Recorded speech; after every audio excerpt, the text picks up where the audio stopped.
If you like my videos, please don't forget to subscribe my channel Moni's Kitchen. Thank you. নমস্কাৰ Moniz কিচেনলৈ মই আপোনালোকক স্বাগতম জনাইছোঁ। আজি মই এটা নতুন ৰেচিপি লৈ আপোনালোকৰ সন্মুখত আহিছোঁ। ৰেচিপিটো হৈছে মাছৰ। ইয়াতে আধা কেজি ৰৌ মাছ আছে, সৰু ৰৌ মাছ পোৱালি যিটো, আৰু এইটো মই তিলৰ লগত বনাম। ইয়াৰ বাবে ব্যৱহাৰ কৰিবলগীয়া সামগ্ৰীখিনিৰ ভিতৰত আছে তিল 3 চামুচ, বাতি লোৱা পিঁয়াজ টেবুল চামুচৰ 2 চামুচ, নহৰু আদা আৰু জলকীয়াৰ পেষ্ট টেবুল চামুচৰ 2 চামুচ,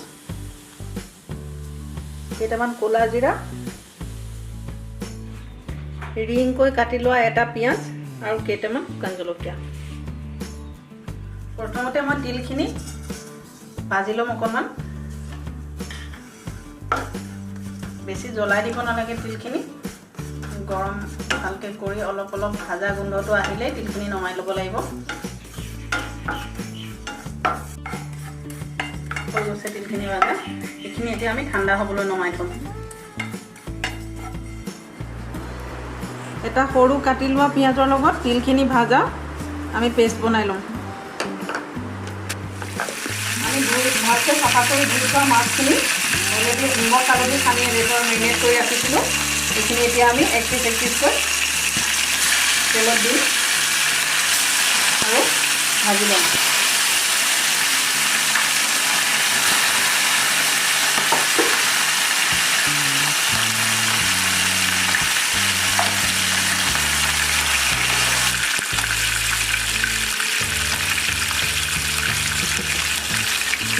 মাছখিনি খুব কাঢ়াকৈ ফ্ৰাই কৰিব নালাগে। আচলতে মাছৰ যিটো মিঠা, সেই মিঠাটো খুব বেছিকৈ ভাজিলে নাইকিয়া হৈ যায়।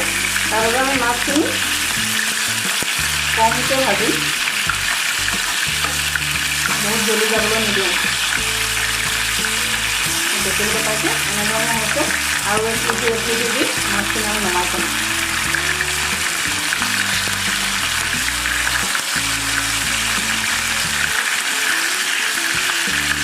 যিহেতু এতিয়া লকডাউন চলি আছে, আমি এইটো মাছ ডাঙৰ মাছৰ লগতো বনাব পাৰি, কিন্তু মই লোকেল মাছ আনিছোঁ, যিহেতু স্বাস্থ্যৰ বাবেও ভাল। আৰু এইখিনিতে এটা কথা মই দৰ্শকসকলক কওঁ, যিটো আজি মাছৰ ৰেচিপি লৈছোঁ তিলৰ লগত, তিলটো আচলতে আমাৰ শৰীৰৰ ভিতৰত গৰম ভাৱ উৎপন্ন কৰে আৰু ইমিউনিটি পাৱাৰ বঢ়ায়। গতিকে আপোনালোকে খোৱা খাদ্যত তিলটো ৰাখিব।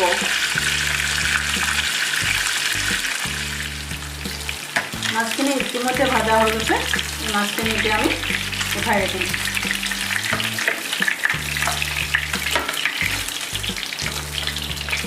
আগতেই কৈছোঁ মাছখিনি সম্পূৰ্ণ ভাজিব নালাগে, আধা ভজা কৰি ৰখা হৈছে।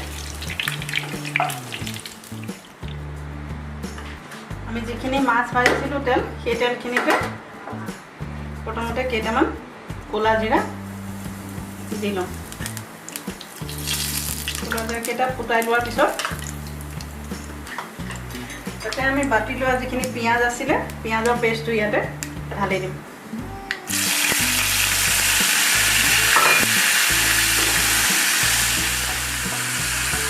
পিঁয়াজখিনি অলপ অলপ ভাজা হোৱাৰ লগে লগে আমি যিখিনি ৰচুন আদা আৰু জলকীয়া কাটি লৈছিলোঁ সেইখিনি ইয়াতে ঢালি দিম।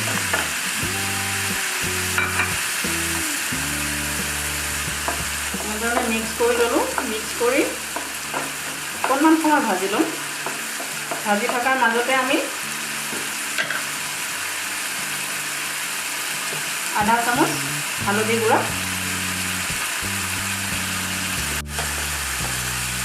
আধা চামুচ লাল মিৰ্চ পাউডাৰ,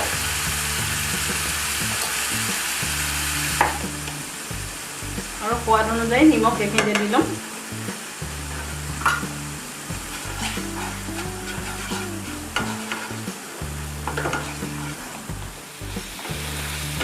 মছলাখিনিৰ আদা নহৰু পিঁয়াজৰ কেঁচা কেঁচা গোন্ধটো নোযোৱালৈকে আমি ভাজি ল'ম। প্ৰয়োজন হ'লে ইয়াতে সামান্য পৰিমাণৰ পানী আপোনালোকে মিলাই ল'ব পাৰে, যদিহে পেষ্টটো বেছি টাইট হয়। আগতে যদি পানী মিলাই পেষ্ট কৰে তেতিয়াহ'লে দিয়াৰ কোনো প্ৰয়োজন নাই। আমি ইয়াত দিয়া নাই এতিয়ালৈকে পানী।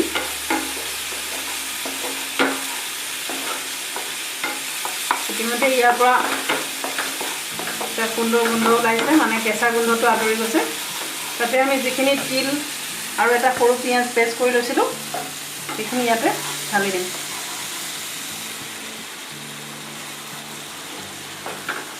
আপোনালোকে দেখিবলৈ পাইছে সুন্দৰভাৱে মিলি গৈছে মছলাৰ লগত তিলখিনি। আজি গ্ৰেভিটো ঠিক এনেকৈয়ে বনিব, এনেকুৱা ধৰণে। ইয়াতে আমি অকণমান পানী দি দিম। গৰম পানী দিলে ভাল, নহ'লে আপোনালোকে ঠাণ্ডা পানীও ব্যৱহাৰ কৰিব পাৰে।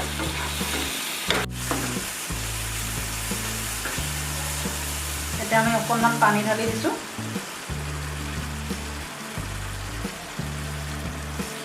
এক কাপ পৰিমাণৰ।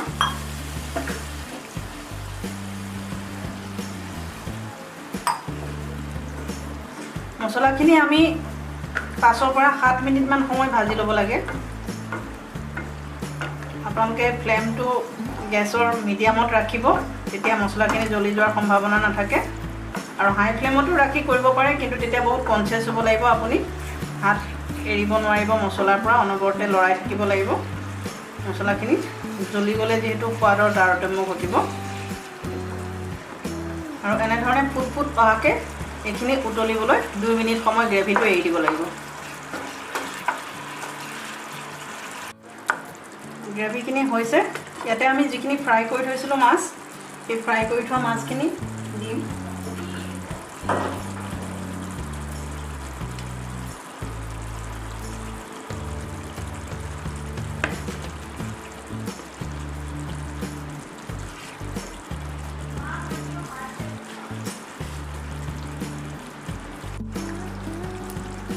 মাছখিনি আমি গ্ৰেভিখিনিত তল ওপৰ কৰি দিম, যিহেতু আমি এখন পাতল টাৱাত বনাইছোঁ। বেছি গভীৰ নহয় টাৱাখন, আৰু গ্ৰেভিটো খুব কম পৰিমাণে বনাইছোঁ যাতে মাছত লাগি থাকে। এইটো খুব বেছি জুলীয়া ভাল নালাগে, গ্ৰেভিটো জাষ্ট মাছত লাগি থাকিব, তেনেধৰণে বনাইছোঁ। গতিকে মাছটো আমি নিজে লুটিয়াই দিব লাগিব। এক লুটি হোৱাৰ পিছত আন লুটি কৰি দিব লাগিব, যাতে গ্ৰেভিটো দুই চাইডে সুন্দৰকৈ লাগে, মাছৰ ভিতৰত সোমাই যায়। তাৰ বাবে আমি লুটিয়াই দিব লাগিব।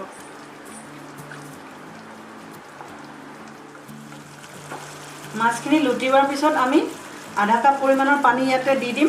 কিয় কাৰণে মাছখিনি যিহেতু কৈছোঁ আগতে আধা সিজাকৈ আমি ভাজিছোঁ, হাফ ফ্ৰাই কৰিছোঁ, আৰু তাৰ বাবে আমি অকণমান পানী দিব লাগিব। পানী দি মাছখিনি নিসিজালৈকে 5 পৰা 7 মিনিট সময় আমি জুইৰ ওপৰত ৰাখিব লাগিব, মিডিয়াম আঁচত। আমি অকণমান তেল গৰম কৰি তাতে যিখিনি ৰিং কৰি পিঁয়াজ কাটি থৈছিলোঁ সেইখিনি আৰু শুকান জলকীয়াটো ভাজি ল'ম।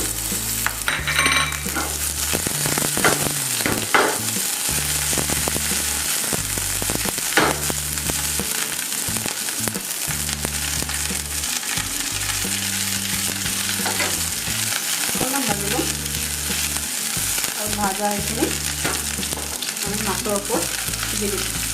আৰু ভাজি লোৱা ৰিং পিঁয়াজখিনি আৰু জলকীয়া আমি মাছৰ ওপৰত এনেধৰণে দি দিম।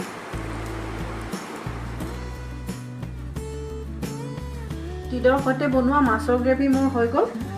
এতিয়া গৰম গৰম ভাতৰ লগত আপোনালোকে পৰিৱেশন কৰিব। বন্ধুসকল, আপোনালোকে ঘৰত ট্ৰাই কৰিব, আৰু মোৰ ভিডিঅ'টো চাই কেনেকুৱা পালে নিশ্চয় জনাবলৈ নাপাহৰিব। লগতে যদি চেনেলটো আপোনালোকে এতিয়াও ছাবস্ক্ৰাইব কৰা নাই, তেতিয়াহ'লে প্লিজ চেনেলটো ছাবস্ক্ৰাইব কৰিব। ধন্যবাদ।